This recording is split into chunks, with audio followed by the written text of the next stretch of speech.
নমস্কাৰ বন্ধু বান্ধৱীসকল, জ্ঞানৰ অন্বেষণ ইউটিউব চেনেললৈ পুনৰবাৰ স্বাগতম জনাইছোঁ। আমি আগৰ ভিডিঅ' কেইটাত পাৰ্ট 1, পাৰ্ট 2, পাৰ্ট 3, পাৰ্ট 4 চাৰিটা ভিডিঅ'ত আমি কি কৰিলোঁ, ডিটাৰমিনাৰৰ কেইটামান মষ্ট ইম্পৰ্টেণ্ট যিখিনি ডিটাৰমিনাৰ আছিলে সেইখিনিৰ ওপৰত আলোচনা কৰিলোঁ। আজি আমি এইটো ভিডিঅ'ৰ জৰিয়তে সম আৰু এনিৰ ক'ত ক'ত ব্যৱহাৰ হয়, দুটা মষ্ট ইম্পৰ্টেণ্ট ডিটাৰমিনাৰ এক্সামত প্ৰায় আহি থাকে। সকলো কম্পিটিটিভ এক্সামৰ লগতে ক্লাছ 6ৰ পৰা 10ৰ যিখিনি এক্সাম আছে সকলোখিনি এক্সামলৈকে মানে অল টোটেল গোটেই এক্সামৰ বাবে ইংলিছৰ ডিটাৰমিনাৰ এইকেইটা মষ্ট ইম্পৰ্টেণ্ট হয়। সম আৰু এনি কুৱেশ্যন আমি আহি থকা দেখিবলৈ পাইছোঁ।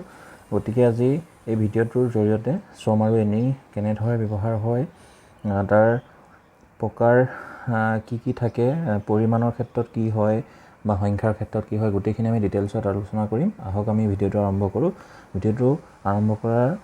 মুহূৰ্তত এটা কথা কওঁ, যিসকলে নতুনকৈ চেনেলটো চাই আছে প্লিজ চেনেলটো ছাবস্ক্ৰাইব কৰি কাষতে থকা বেল আইকনটো টিপি দিব, যাতে আমি এনেকুৱা ধৰণৰ ভিডিঅ' দিলে আপোনালোকে পোনপ্ৰথমে চাবলৈ পায়।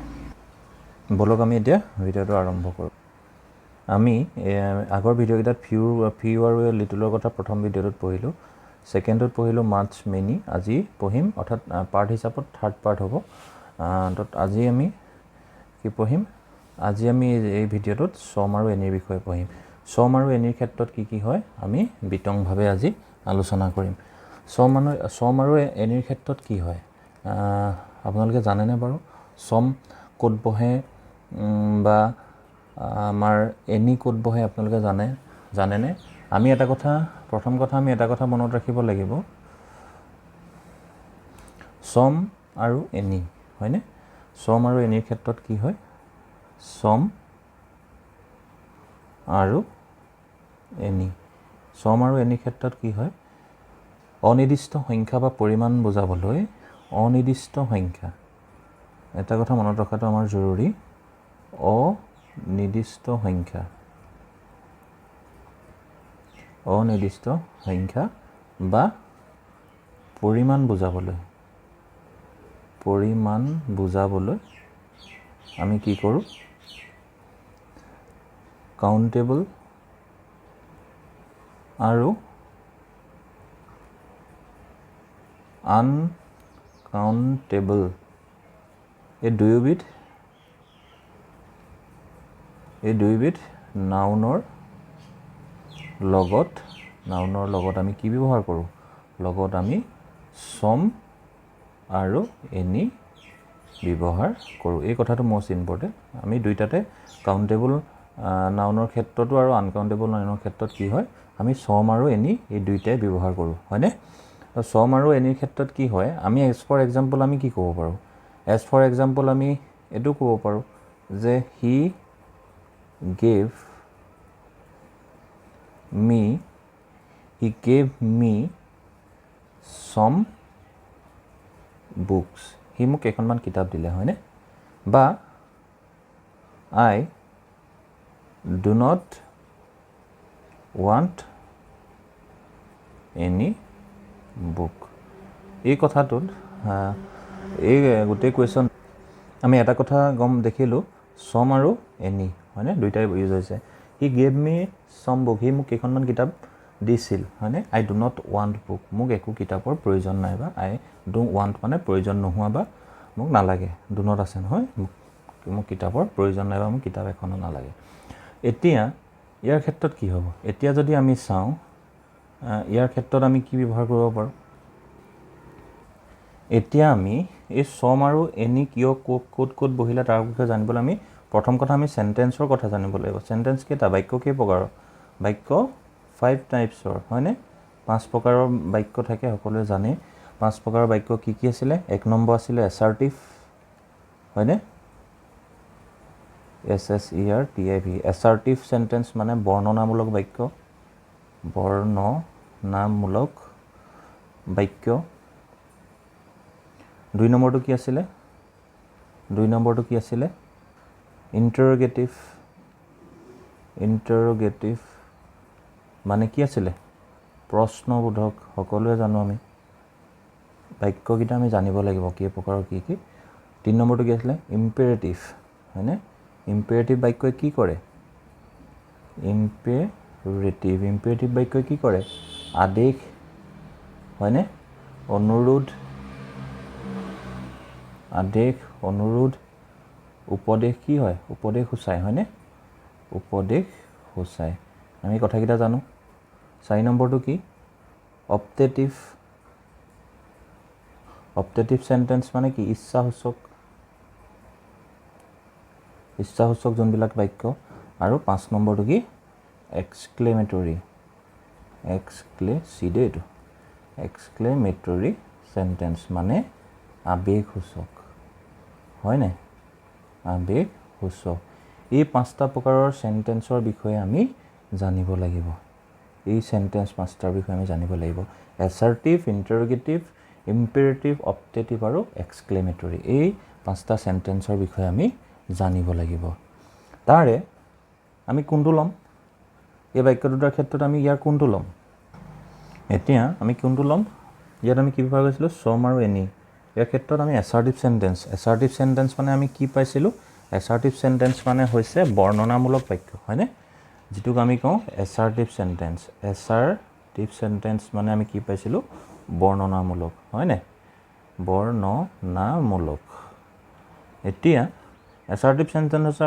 সেন্টেন্সৰ আকৌ ভাগ দুটা কি ভাগ দুটা জানানে তোমালোকে এটা হৈছে এফাৰ্মেটিভ এক নম্বৰটো কি এফাৰ্মেটিভ হয়নে এফাৰ্মেটিভ মানে হৈছে হয় অৰ্থত আমি যেতিয়া কিবা এটা বস্তু পজিটিভ অৰ্থাৎ হয় অৰ্থত ব্যৱহাৰ কৰোঁ তেতিয়া তাক এফাৰ্মেটিভ বুলি কয় আৰু 2 নম্বৰটো কি হৈছে নিগেটিভ সেন্টেন্স মেইন পইণ্টটো সম আৰু এনিৰ মেইন পইণ্টটো এইটোৱে আমি এইটোৱে চাব লাগিব এটা হৈছে এইটো কি হৈছে নহয় অৰ্থত বা নোহোৱা অৰ্থত আমি ব্যৱহাৰ কৰোঁ ইয়াৰ মেইন পইণ্টটো হৈছে এইটোৱে বুলি কেলে ক'লো আমি যেতিয়া বাক্যটা দেখিম আমাক ডিটাৰমিনাৰ বহাবলৈ দিব কোৱেশ্চন আহিব আমি প্ৰথম বাক্যটো চিনাক্ত কৰিব লাগিব হি এছাৰ্টিভ সেন্টেন্স নে ইন্টাৰগেটিভ সেন্টেন্স নে ইম্পেৰেটিভ নে কি মানে গোটেই প্ৰথম কথা আমি বাক্যটো চাব লাগিব ইয়াক কৈছে কি সম আৰু এনিৰ ক্ষেত্ৰত আমি এটা কথা জানো যে আমি প্ৰথমতে পঢ়িলো যে অনিৰ্দিষ্ট সংখ্যা বা পৰিমাণ বুজাবলৈ কাউন্টেবল আৰু আনকাউন্টেবল দুইবিধ নাউনে ব্যৱহাৰৰ আগত সম আৰু এনি হয় না দুইবিধ ব্যৱহাৰতে সম আৰু এনি হয় কিন্তু কথাটো হ'ল কি আমি ইয়াত এনি কেলে বহালো আৰু ইয়াত সম কেলে বহালো বাক্য দুটাটো আমি প্ৰথম আমাৰ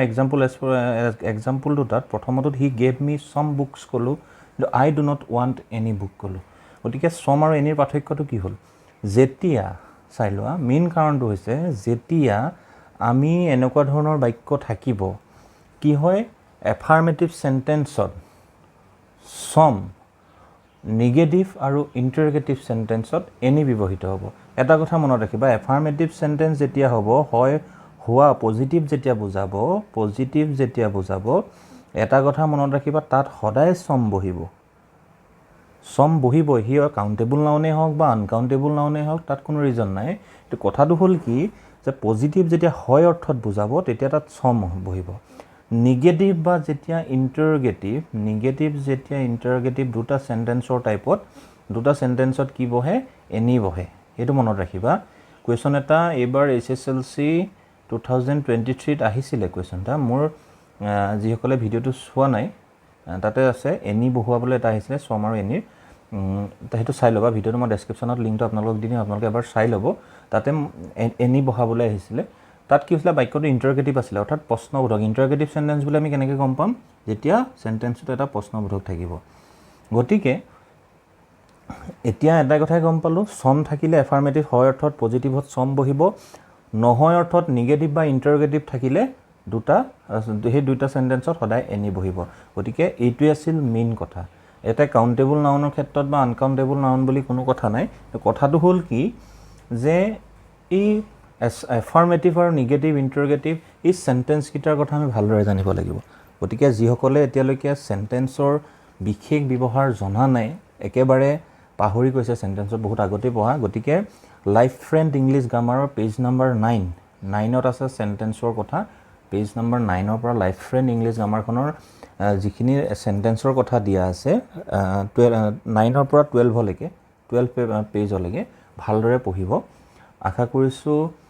এই যিটো কনসেপ্ট সম আৰু এনিৰ ক্ষেত্ৰত আপোনালোকে বুজি পালে বা ছাত্ৰ ছাত্ৰীসকলে বুজি পাইছা এতিয়াও যাৰ যাৰ ওচৰত লাইফ ফ্ৰেণ্ড ইংলিছ গ্ৰামাৰখন নাই প্লিজ তোমালোকে গ্ৰামাৰখন কিনি ল'বা 60 টকাৰ পৰা 70 টকাৰ ভিতৰতে ওচৰৰ বুক ষ্টলত পাই যাবা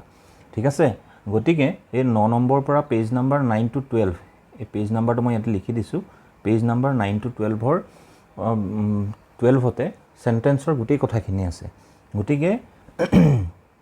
পঢ়ি ল'বা এই নেগেটিভ সেন্টেন্স কেনেকুৱা ধৰণৰ ইন্টাৰগেটিভ কেনেকুৱা এক্সক্লেমেটৰী সেন্টেন্স কেনেকুৱা গোটেই কথাখিনি তাতে ধুনীয়াকৈ লিখা আছে ভালদৰে পঢ়ি বুজি ল'বা একদম বেসিক কথাখিনি জানিলে আমাৰ প্ৰবলেম নাথাকে গতিকে ভিডিওটো আৰু দীঘলীয়া নকৰো আশা কৰিছো সম আৰু এনিৰ গোটেই কনসেপ্টখিনি ক্লিয়াৰ হৈছে কাউন্টেবল নাউন আৰু আনকাউন্টেবল নাউনৰ ক্ষেত্ৰত দুইটা থাকে সম আৰু এনি ব্যৱহৃত হয় মই কি কয় এইখিনি মই দেখাই দিছোঁ এটা অনিৰ্দিষ্ট সংখ্যা পৰিমাণ বুজাবলৈ কাউন্টেবল নাউন আৰু আনকাউন্টেবল নাউনৰ সম এনি ব্যৱহৃত হয় কোড কলো এফাৰ্মেটিভ সেন্টেন্সত যেতিয়া সম আৰু নেগেটিভ আৰু ইন্টাৰগেটিভ সেন্টেন্সত এনি ব্যৱহৃত হয় এই দুটা মোস্ট ইম্পৰ্টেন্ট পইণ্ট এইকিটা আৰু এটা মনত ৰাখিবা নেগেটিভ সেন্টেন্সৰ ক্ষেত্ৰত কি হয় নেগেটিভ সেন্টেন্সত এনিৰ আগত নট বহে দেই নেগেটিভ সেন্টেন্সত এনিৰ আগত নটহে বহিব নো নবহে কিন্তু এইটো মোস্ট ইম্পৰ্টেন্ট কথা এইটো ভালদৰে চালে গম পাই যাব there is not any water in the pot হ'ব কিন্তু ইয়াত নো এনি অৰ্ডাৰ নহ'ব গতিকে এনিৰ আগত কেতিয়াও নো নবহে নট বহিব সেইটো মেইন কথা গতিকে আশা কৰিছোঁ ভিডিওটোত যিখিনি কথা ক'বলৈ বুজাবলৈ চেষ্টা কৰিলোঁ আপোনালোকে বুজি পাইছে বা ছাত্ৰ ছাত্ৰীসকলে বুজি পাইছা যিসকলে আকৌ এটা কথা কৈছোঁ নতুনকৈ চেনেলটো চাই আছে প্লিজ চেনেলটো ছাবস্ক্ৰাইব কৰি কাষতে হোৱা বেল আইকনটো টিপি দিব যাতে আমি এনেকুৱা ধৰণৰ ভিডিঅ'বিলাক আপোনালোকে সুন্দৰভাৱে চাব পাৰে ইয়াৰ পিছৰ ভিডিঅ'টোত আমি ইটছ আৰু এভৰি ক'ড ব্যৱহৃত হয় তাৰ বিষয়ে পঢ়িম ভিডিঅ'টো আৰু দীঘলীয়া নকৰোঁ ভিডিঅ'টো চাই ভাল লাগিলে লাইক কৰিব কমেণ্ট কৰিব আৰু কিবা সুধিব লগা থাকিলে এনি কনফিউজন থাকিলে মোক কমেণ্ট বক্সত জনাব মই যিমান পাৰোঁ কমেণ্টখিনি কালেক্ট কৰি ডিটাৰমিনাৰ গোটেই চেপ্টাৰটোৰ ওপৰত যিমানখিনি কমেণ্ট আহিছে কমেণ্টখিনি কালেক্ট কৰি মই এটা আকৌ পুনৰ ভিডিঅ' গোটেই ওপৰত বেছিক কনচেপ্টৰ বনাম গতিকে আজিলৈ ইমানেই ধন্যবাদ